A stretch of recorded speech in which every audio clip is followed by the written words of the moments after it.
began asymptomatic testing. Several student organizations at FGCU and we're going to play Guess the Song. Hello, welcome to Hanging with the Executives here at the Bauer School of Music. And you're watching ENTV.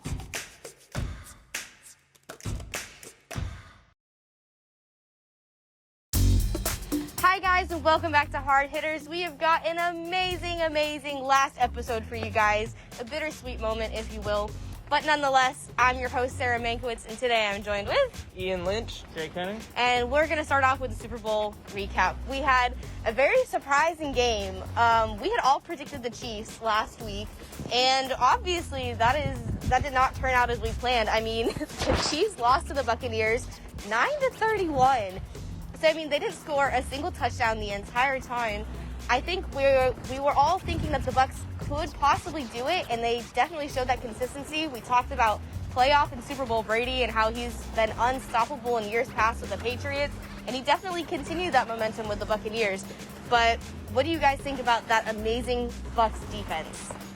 Yeah, I mean, last week we talked about both sides of the ball. We're going to have to come out and play extremely well. I was completely shocked with the way that their defense played. They had 29 quarterback pressures on Patrick Mahomes, which is the most in Super Bowl history. And on top of that, Patrick Mahomes ran for almost 500 yards just trying to avoid the quarterback pressures. Yeah. He ran for 497 in the opposite direction.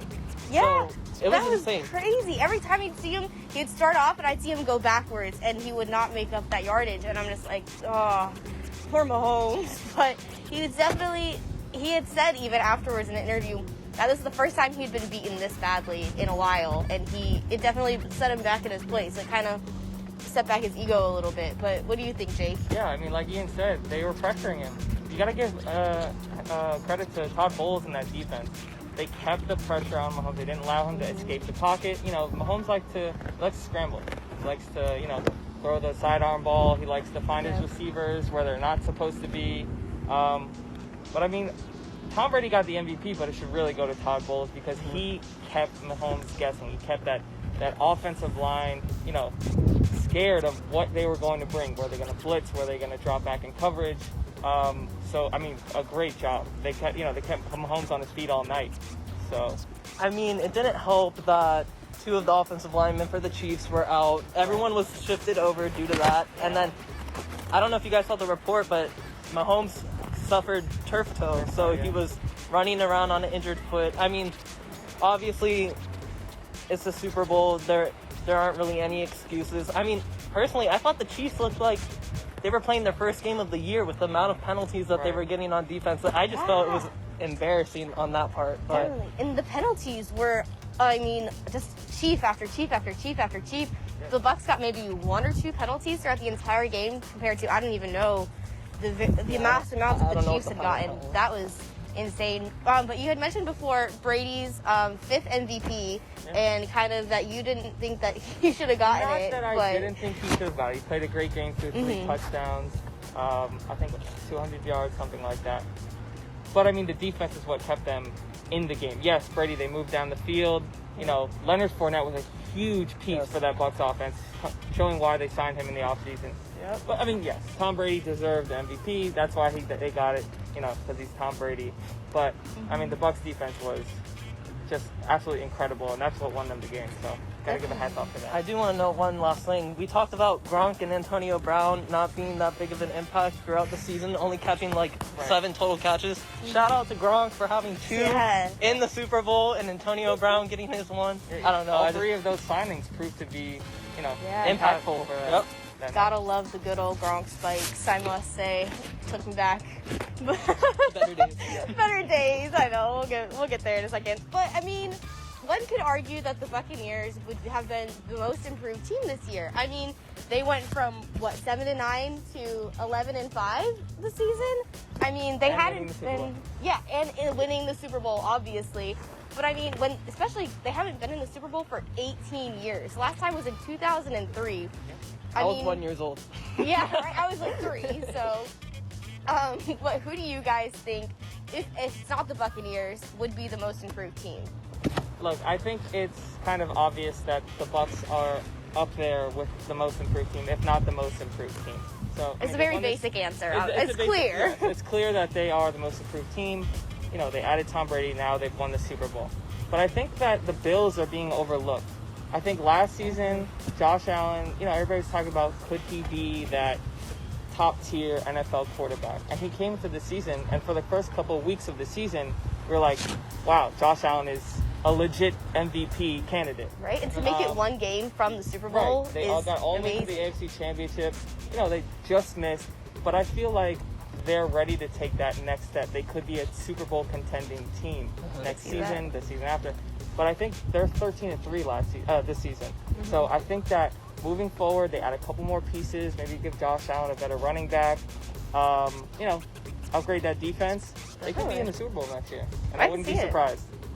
What do you think, Ian? Yeah, I mean, I know you guys have been saying my bias all year, but I mean, it's hard to argue when you look. They went 5-11 last year, and then you come in this year and are one game away from the playoffs. I mean, they're definitely on the right track. So I definitely would have had the Dolphins as one of my top teams for most improved. I mean, you got a good point. I mean, last year the amount of times that I heard the Dolphins rebuilding year and it's going to be a lot better next year, they kept true to their word. They did look a lot better this year. So they just got caught up in a logjam at the end of the season with 4 or 5 teams looking to get into the wild card.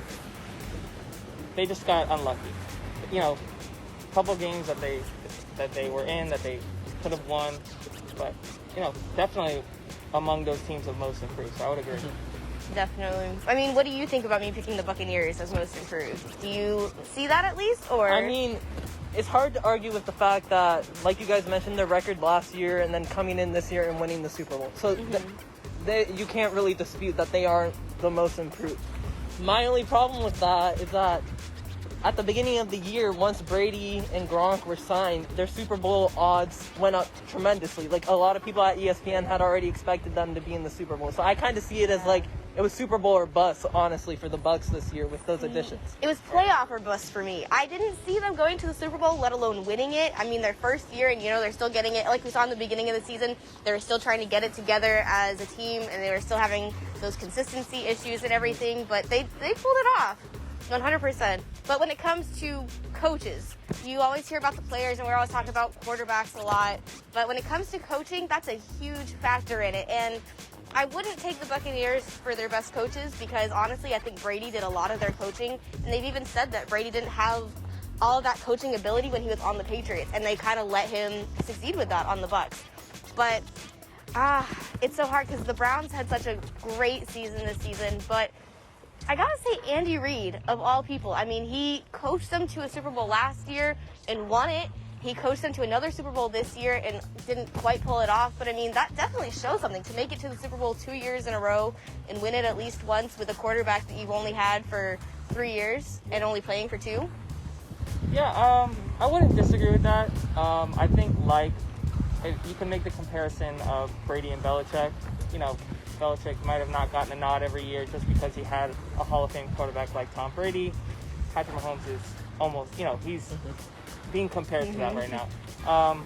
So, yes, I would agree that Andy Reid getting to the Super Bowl twice is great. But I think I have to go with, like you said, the Browns. Kevin Stefanski. His first year in the Browns, and they got to the AFC divisional round, I think. Yeah, they were 11-5, and I think they were only 6-10 last season. Right. The Browns have been a storied franchise of losing for a long time. And this guy comes in his first year, moves around a couple pieces, and they're in the AFC divisional round against the Chiefs, almost winning. They beat the Steelers, who had a rough season at the end of the year. But this guy came in his first year and changed the culture, and now they're a legit playoff contending team. So I think you have to give a nod to Kevin Stefanski for doing that. Definitely. What do you think, Ian? Yeah, I definitely agree with him winning Coach of the Year. It was well warranted, but Brian Flores, my guy. Are we surprised? No, year 2. Look, I didn't pick the Giants, so... Yeah. I didn't pick the Patriots. Year 2, hear me out. Year 2, he's coming from coaching the linebackers at the Patriots, so he has that winning DNA. He comes down to Miami. I'll give you that. He comes down to Miami, and he completely changes the way that the Miami Dolphins play defense. And it showed drastically this past season.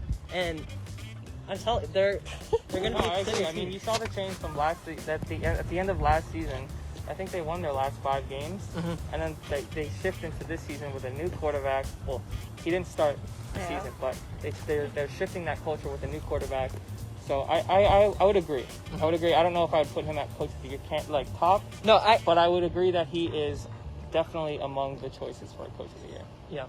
Definitely. And then you had talked about the Browns and Steelers game. I mean, that was the most shocking game for me of the entire season. The Steelers were the last team to be undefeated in the NFL. Obviously, it did not stick as much considering how early they lost in the playoffs, losing to the Browns, which I know we give the Browns a lot of, well, they weren't great last season, but like you said, they've improved a lot this season. Right. But it's still, that really shocked me. I think we all predicted the Steelers to win that game. Yeah. And to see them lose to the Browns was incredible. But what was the most shocking game for you guys? Well, I actually have to go with another Steelers game, the one that gave them their first loss of the year. I have to go with Washington against the Steelers. Yeah. I mean, Washington coming into the season we thought they were going to be at the bottom of the NFC East along with the Giants. Yeah, it's okay. It's okay. I mean, those two teams were actually at the top of the NFC East. So, but yeah, I mean, Washington, they weren't, they had a wheel of quarterbacks changing throughout the season. Alex Smith, Dwayne Haskins, Taylor Heineke. And they came into that game with just no fear. They went into their defense has been playing good all year. They got to Ben, made them rush throws, and they took the game. I mean, they played a great game for their first, loss of the season. Yeah, maybe Steelers got a little cocky. I gotta give it to the Redskins. Those are definitely at the top of my list, but as shocking for me, I have the Jets and the Rams. That was because a good one. up until that point, the Jets hadn't won a game. We were joking the whole season, like, when are they going to win? If they were going to win. Right. Were the Steelers going to lose before they were able to win a game? Like, that just became the running joke between us. But then they finally came out and they beat the Rams by a field goal. Still. I mean, still, they lost the number 1 pick because of that game. I know. So, like, We're like, They lost only Trevor the Jets would blow their number 1 pick So- this lead. They lost the best player in the country. exactly. So that's why that game was shocking for me. At that point, I feel like they might as well just completely finished tanking. Right. But they went out there and they got a dub. So. Yeah. Definitely. Thank you guys so much for watching our Super Bowl recap and a little recap of the season of Hard Hitters. But please tune in next season since this is our last episode, and please watch all of our other sports stuff that is coming out.